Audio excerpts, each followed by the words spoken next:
그리고 가장 놀라운 사실은 쌀이 피부 미용에 좋다는 사실입니다. 찌개를 끓일 때 쌀뜨물을 사용하는 분들이 많으실 텐데요. 쌀뜨물이 기름기를 잘 제거해줘서 설거지에도 유용하지만 세안을 할 때에도 얼굴의 기름기를 말끔히 제거해주고 비타민과 영양분이 피부에 흡수되어 피부 미용에도 도움이 된다고 합니다. 안녕하세요, 김영진입니다. 어느덧 설이 코앞으로 다가왔죠? 새해 목표를 다이어트로 잡은 사람들에게는 설날은 올해 첫 고비가 아닐까 생각되는데요. 떡국이나 식혜 등 명절 음식이 꼭 살을 찌우는 것은 아닙니다. 그래서 오늘은 쌀이 받고 있는 오해를 풀어드리려고 합니다. 다이어터들은 꼭 주목해주세요. 예로부터 밥이 보약이라는 말이 있죠. 요즘은 빵을 주식으로 하는 사람들도 있지만 한국인들에겐 쌀만큼 든든한 게 없을 텐데요. 탄수화물 덩어리라고 오인해 살을 빼려는 사람들에게 기피가 되는 경향이 있습니다. 하지만 탄수화물뿐 아니라 지방, 비타민, 미네랄 등 다양한 성분이 있다는 사실 아시나요? 특히 탄수화물은 뇌와 신경계가 사용하는 주요 에너지원인 포도당을 공급하며 근육 활동과 장 건강에도 중요한 역할을 하죠. 극단적으로 탄수화물을 제한하게 되면 피로감, 변비, 근육 손실, 우울감이 나타날 수 있으니 주의해야 합니다.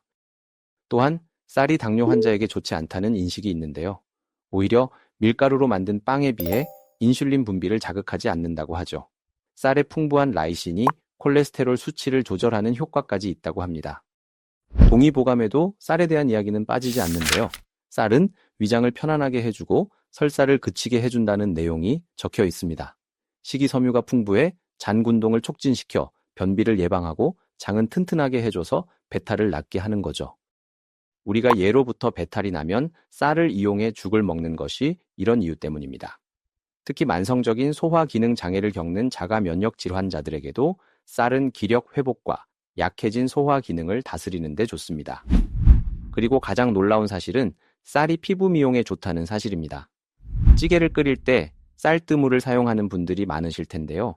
쌀뜨물이 기름기를 잘 제거해줘서 설거지에도 유용하지만 세안을 할 때에도 얼굴의 기름기를 말끔히 제거해주고 비타민과 영양분이 피부에 흡수되어 피부 미용에도 도움이 된다고 합니다. 지금까지 쌀에 대해서 말씀드렸는데요. 어떠셨나요? 쌀 하면 역시 설에는 떡국이 바로 떠오르시죠? 특히 떡국에는 필수 아미노산이 풍부한 소고기가 들어가기 때문에 성장기 아이들의 발달에 큰 도움이 됩니다. 게다가 철분까지 풍부하니 빈혈을 잡아주는 역할을 하죠. 그래서 떡국 먹으면 한 살 더 먹는다고 하는 게 그만큼 건강해진다는 걸 의미하는 게 아닐까 생각합니다. 이번 설 연휴 때 부산 오시는 분들, 그리고 서면역에 올 일 있으신 분들, 위너 한의원 근처 떡국 맛집 들려서 건강한 한 해를 시작해보면 어떨까요? 지금까지 김영진의 부산에서 머목노였습니다. 오늘의 영상이 도움이 되셨다면 좋아요와 구독 부탁드려요. 감사합니다.